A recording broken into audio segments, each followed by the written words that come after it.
This is a Fanimation Islander, but it's not a ordinary one. It has a green assembly and these type of dumb looking palm blades.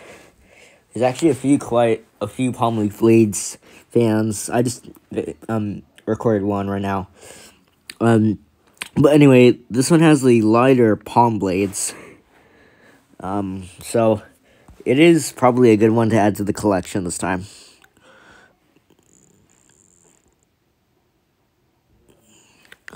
So, yeah. It has an S on there. I think it's, I don't know, but it's not, I don't know if it's from Fanimation, but it does look like one. So here's high speed.